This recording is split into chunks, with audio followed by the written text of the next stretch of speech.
আসসালামু আলাইকুম। আমি আপনাদের বোন মোমেনার দিন কাল থেকে মোমেনা বলছি।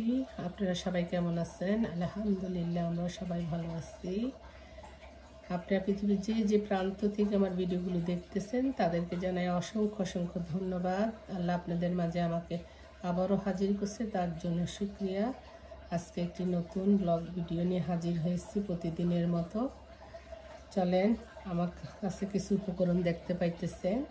এখানে আমি টুনা ফিশের কাবাব করব, তার জন্য সবগুলো উপকরণ নিয়ে হাজির হয়ে গেছি। এখানে টুনা ফিশের জন্য তো টুনা ফিশটা মাস্ট লাগবে। এখানে ক্যানের 5টা টুনা ফিশ আমি গরম পানি দিয়ে ভালো করে ধুয়ে চিপড়ে নিছি। এখানে আলু নিচ্ছি সিদ্ধ করে। এখানে ধনিয়া পাতা, পুদিনা পাতা, তারপরে আপনার এখানে আদা রসুনের পেস্ট, এখানে আপনার কাঁচামরিচ আর পেঁয়াজ আমি বেরেস্তা করে নিচ্ছি, 2 ফালি লেবুর রস, তারপর এখানে একটু গরম মশলার গুঁড়া দিব, গার্লিক পাউডার দিব, এখানে আপনার কাবাবের মশলা, লবণ, ঘি, আন্ডা আর আপনার ব্রেড ক্রাম্বস। এই কয়টা উপকরণ লাগবে এই কাবাবগুলো বানাইতে। চলেন বক বক না করে কাবাবগুলো বানান। সবাই জানি, তারপরে আবার যারা নতুন গৃহিণী আছেন বা যারা অনেক কিছু অর্ডার করে খান, তাদের জন্য, তাদের সুবিধার্থে আমি রেসিপিটা আপনাদের মাঝে আবারও দেখাচ্ছি। এখানে এই লেবুর রসটা, 2 ফালি লেবুর রস আপনি ইয়ের মধ্যে দিয়ে দিবেন, কাবাবের মধ্যে দিয়ে দিবেন।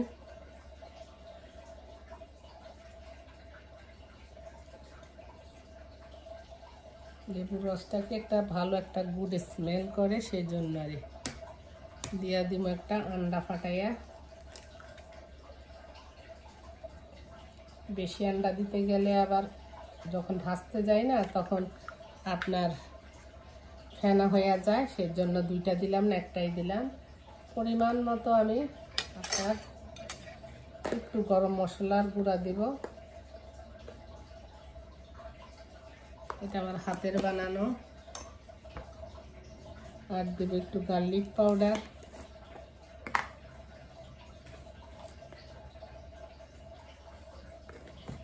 ওইটা আমি আমার আন্দাজ মতো দিচ্ছি, আপনাদের কয়টা সেই অনুযায়ী আপনারা দিবেন। আর এখানে দিয়ে দিচ্ছি একটু আপনার কাবাবের মশলা,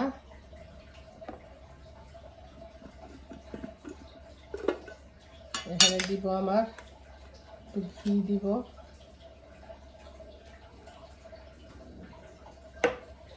আর দেব পিঙ্ক লবণ। লবণ বলে পিঙ্ক ভালো সবাই বলে, সেই জন্য ব্যবহার করতেছি। ওইটা যখন জামু বই তখন জামু পিঙ্ক খাইলো কি আর ইয়া খাইলো কি, যাই হোক। এখন এই সবগুলো উপকরণ ভালো করে আপনি মাখা দিবেন।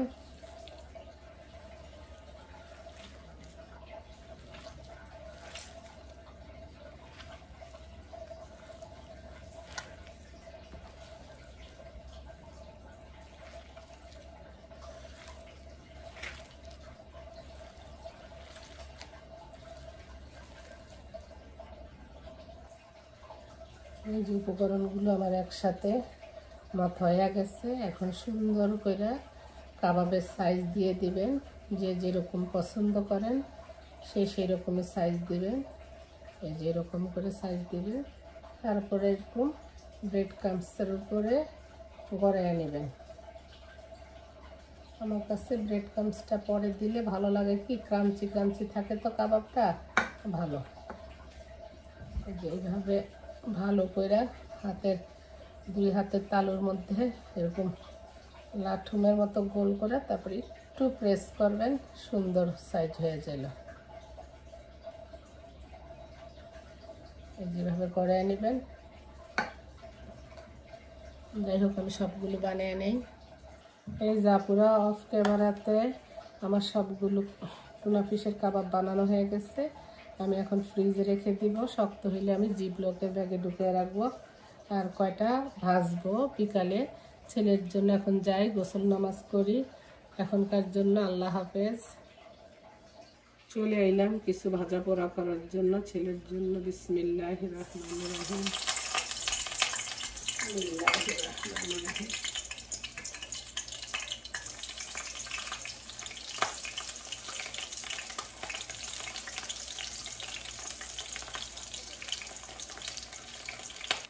আমি বিকাল হইলে প্রতিদিন হাঁটতে যাই, কারণ রাত্রে হইলে না এত মাজা ব্যথা করে। হাঁটতে গেলে আবার অনেকে কল টল দেয়, আসেন আমার বাসায়, আমার গার্ডেনটা দেখে যাওয়া নিয়ে যান। কাছে গিয়েছিলাম মমতাজ ভাবির বাসায় ওনার গার্ডেন দেখতে। দেখবেন মাশাআল্লাহ অনেক সুন্দর সবজি হয়েছে। ওনারা তো অনেক যত্ন করে, অনেক সুন্দর অর্গানিক করে মানে গুছায়া সোজা লাগাইছে। আমি তো এলো পাথার এইভাবে মাজার ব্যথা নিয়ে কিছু করি না। জামাইয়ের অত শখ নাই, আগে ছিল প্রথম বুঝছেন না। না লাগাই তো মাশাআল্লাহ আপনারা দেখেন তো আমার ভিডিওতে সবাই কত সবজি দেওয়া যায়। কাবাবগুলো বানাইলাম, ছেলে আছে যখন তার দেই, আমিও টেস্ট করবো।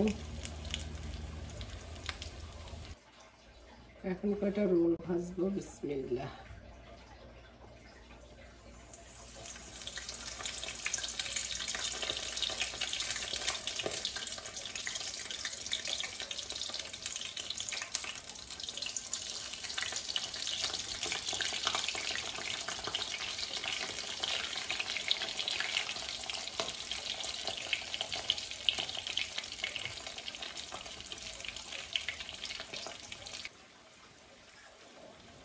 এখানে রোলগুলো হয়ে গেছে, উঠে ফেলবো।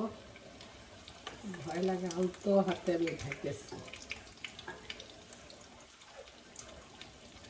ভাজা পোড়ার একটাই ভয় লাগে, ভাঙ্গা যায় কিনা, ইয়া হয় কিনা। একটু করবো। এই যে সবকিছু আমার ভাজা হয়ে গেছে, পোলার লেগে রেডি করে থুইয়া গেছি। আমি এখন নামাজে যাবো। বিসমিল্লাহ। আমি একটু খালি কাবাবটা একটু টেস্ট করি, কারণ আমি ভাত খাবো।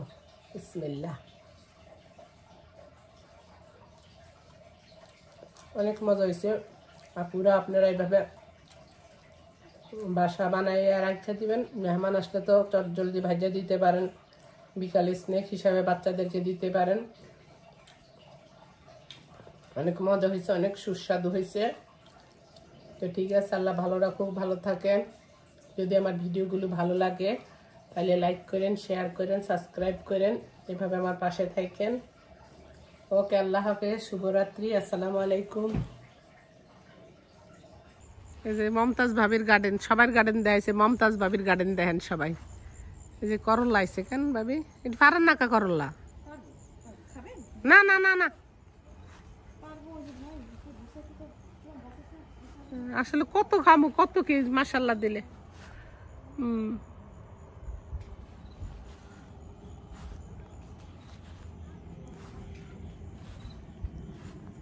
ওই যে আপনার লাউ আইছে, আমার সাইড খানে হয়েছে মাশাআল্লাহ দিলে লাউ, বুঝছেন ভাবি? আলহামদুলিল্লাহ, আলহামদুলিল্লাহ, আল্লাহর কাছে শুকরিয়া। ও সিম তো মাত্র ফুল আইছে আপনার। ওই যে বরবটি গুলিও তো বাইরে লাইতে পারেন।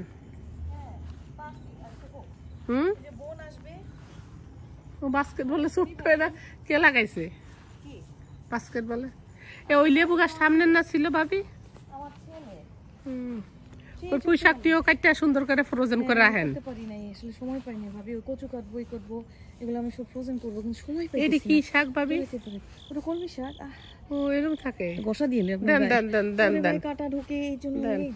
আচ্ছা এটা হইলো এই ইয়া বেগুন কেন ভাবি? ওই যে যেটি সাদা সাদা কেন, ওই যে সাদা বেগুন। আরে হ্যাঁ, সাদা বেগুন আপনি মরিচ পাই? হ্যাঁ দিছেন দিছেন।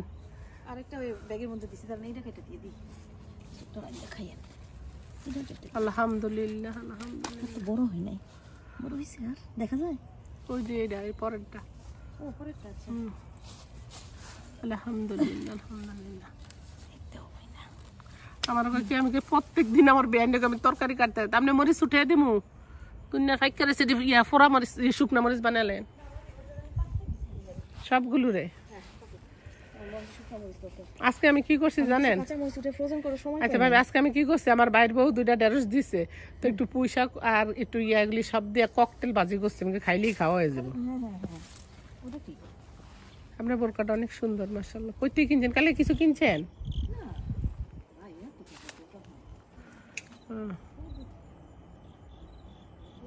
আপনি বললেন তো এটা কি কচু? আপনি কি কচুর নাম কইলেন? এটাকে বলে শোলা কচু, কি জানি আমাকে বললো শোলা কচু। আমি বড় অজ্ঞ মানুষ এগুলি। আপনার লতি গাছ কই? এটা লতি হইছে? খাই। কই লতি কই? ওই যে বললেন না মাটিতে গুছতে হবে, আপনার ভাই ওই যে ওখানে ওর অবস্থা ভালো না। লতিরটা মাটিতে বসায় দেওয়ার পরে ওরা আরো খারাপ হয়ে গেছে। আমি এই মরিচটা এত খুঁজছি, বিশ্বাস করেন। কি মরিচ? এই যে হ্যাঁ হ্যাঁ নিয়ে যান, যে কটা হইছে।